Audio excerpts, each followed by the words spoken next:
waftigii ballaadhnaa ee hogaaminayay madaxweynaha jamhuuriyadda Somaliland mudane Axmed Maxamed Maxamuud Silaanyo waxaa si aan hore looga arag isla markaasina soo dhaweyntaasi aanay haba yaraatee u kala hadhin bulshooyinka ku dhaqan degmada Eelafweyn ee galbeedka gobolka Sanaag oo isugu jira caruur roole rag haween ardayda iskuulada kala doorsoon iyo ururada bulshada ee ka yagleelan gudaha magaalada Eelafweyn oo heelimaadka soo dhaweynta madaxweynaha jamhuuriyadda Somaliland ka hor intii aanu soo gaadhin gudaha magaalada Eelafweyn ay kaga hortageen kuna sugnaayeen hilaad ahaan goob u jirta ilaa 10 kiiloomitir dhanka bari ee degmada Eelafweyn waxaana markii ay halkaasi soo gaadheen wafdigan ballaadhan oo hogaaminaya madaxweynaha jamhuuriyadda Somaliland mudane Axmed Maxamed Maxamuud Silaanyo loo soo galbiyay dhanka iyo gudaha magaalada Eelafweyn waxaana sidoo kale wafdigan uu hogaaminaya madaxweynaha jamhuuriyadda Somaliland oo ay ku weeliyaan marwada koowaad ee qaranka Somaliland Marwo Aamina Sheekh Maxamuud Jirde Aamina Waris xubno isugu jira wasiirada xukuumadda xildhibaano ka mid ah golaha guurtida iyo sidoo kale golaha wakiilada Somaliland salaadiin iyo sidoo kale xubnaha ugu maamuuska iyo miisaanka culus dalka Somaliland oo maalmahan kormeer shaqo ku gaala bixinaya qaar ka tirsan gobolada Somaliland ayaa socdaal hawleedkaasi mid ka mid ah ay kala kulmeen soo dhaweyn aan la soo koobi karin kaasi oo ay maanta gelinkii hore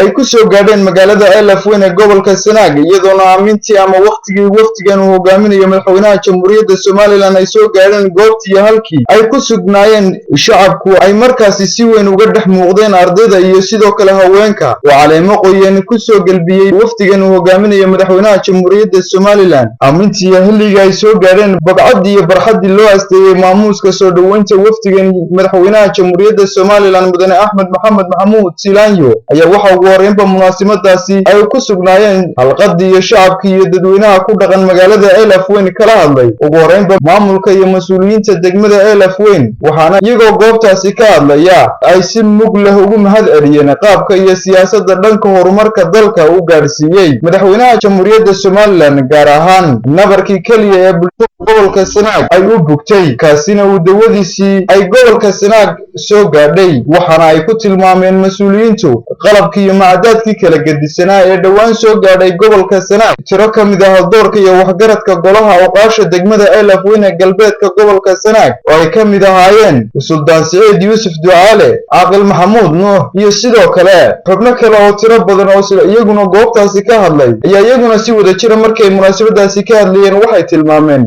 isla markaasina cabireen dareenka iyo shucuurta hadhkaha goosatay taasi oo aanu ka dhannasanay bay yidhaahdeen ugaamada baahsan ee sida xawliga ah waddanka isaga gudubtay balsena isku soo duuduuba waxqabadyadaasi iyo horukabaca dhaqan-dhaqaale ee waddanka ka hirgalay 3 sano oo ay ka arriminaysay xukuumadda iminka haatan talada waddanka gacanta ku haysa ee uu garwadinka ka yahay mudane Axmed Maxamed Maxamuud Silaanyo uu ka abaaray amaba uu gacanta ugu qabtay furaha kaliya ee suurtagelaya nolosha bini'aadamka waddan ku nool yahay taasi oo gaarsiisa ilbaxnimo xadaarad ganacsi waxbarasho deegaan qurxoon iyo tiigsashada hamiga nololeed ee koonkan ugu sarreysa oo ay ku sifeeyeen hanashada fikirka tolmoon ee tiirka siyaasadda dhisidda dhamaynta iyo dhaqangelinta qabanqaabada qaadaan ururinta wadooyinka dalka iyo welibana qalab soo iibinta dunta iyo halbowlaha kaliya ee wadada Sanaag waxa weeye wadada waxaanu idinka ballan qaadaynaa intii awoodayadu noqoto inaanu wixii awoodayadu noqoto aanu idinka ballan qaadno wax qabad waa maalinaynu u baahannahay inaynu mashxarad iyo farxad iyo reereyn iyo deeqsinimo aynu wadada aad noo wado aad iyo aad baanu kaaga mahadnaqaynaa ilaahay ha kaa jisaaisiiyo adiga iyo dawladdaadaba waxaanu leenahay qayb baanu ka qaadanaynaa sow qayb ka qaadan mayno reer Eelafweynow sow diyaar uma nihin sow dahabka u imin mayno sow xoolaa guri mayno sow ilaahay ugu mahadnaqi mayno sidoo kale waxa iyaguna halkaas ka hadlay xildhibaan Ibraahim Caraale Cabdi oo ka tirsan golaha wakiilada jamhuuriyadda Somaliland iyo sidoo kale qaar ka tirsan xubnaha golaha wasiirada Somaliland ee ku weelinaya safarkan madaxweynaha oo ay ka mid ahaayeen wasiirka arrimaha dibadda Somaliland wasiirka wasaaradda warfaafinta jamhuuriyadda Somaliland mudane Cabdullaahi Maxamed Daahir Ookuse iyo sidoo kale wasiirka wasaaradda madaxtooyada Somaliland Xirsi Cali Xaaji Xasan socdaalkan dheer ee madaxweynaha jamhuuriyadda Somaliland maalmihii ugu dambeeyay ku guda jiray oo lahaa urukaba socodka dhammaynta abaabulka iyo welibana soo gunaanadka hogasha mashaariic oo kala gedisan oo dalka ka urtay halka kuwo kalena socdaalkan iyo safarkan uu ku guda jiray madaxweynuhu ku soo afjaray madaxweynaha jamhuuriyadda Soomaaliland mudane Axmed Maxamed Maxamuud Silaanyo ayaa mar uu la hadlay shacabkii soo dhaweyntiisa u helana ayaa waxa hadaladiisi ka mid ahaa soo dhaweyseen sidii caadada idin ahayd in badan baa halka soo maray mar walba si sharaf leh oo qiimo leh oo kalgacal leh oo wadannimo leh ay ku dheehantahay baad soo dhaweyseen martida qarankana sidaasaan ku tihiin waxaan idin ballan qaadnay idina ballan qaadaynaa annagana idin caddaynayna inaan meel weyn naga taaliin inaan tihiin dad aanu qiimo iyo sharaf u hayno inaad tihiin baan idin ballan qaadayna waxaan u soconay واركا والدكتور رمي تلابين قادنا تلابين سوينا مربو وحي عينو قاري كرين تلابين عينو قاري كرين وروبو تلاب سننا بشي 18 مي سنة كسوس على بشي 18 مي وحي تبال دقة سنة قرية سنة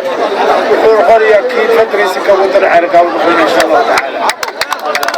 gabagabadii maamulka mas'uuliyiinta iyo dadweynaha ku dhaqan magaalada Elfweyn ayaa waxay madaxweynaha ku maamuseen shahaado sharaf ay ugu talagaleen dadaalka daacadnimada iyo sidoo kale horumarka baasan ee madaxweynuhu dalka gaarsiiyay muddadii koobnayd ee xilka hayay halka geesta kalena haweenweynaha ururka Norway ee ku dhaqan degmada Elfweyn ay marwada madaxweynaha jamhuuriyadda Soomaaliland ay ku maamuseen hujaano ama baxeeriyo kuwaasi oo ay ugu talagaleen marwada madaxweynaha jamhuuriyadda Soomaaliland marwo Aamina Maxamuud Sheekh Jirde Aamina Waris taasi oo ay ku tilmaameen haweenku in marwada madaxweynuhu ay ku mutaysatay dadaalka daacadnimada iyo horumarinta iyo sidoo kale soo dhawaanshiyaha ay meel isugu keentay haweenweynaha ku dhaqan dalka jamhuuriyadda Soomaaliland waa Cabdiraxmaan Ismaaciil Saciid TV-ga qaranka Soomaaliland ee Elfweyn.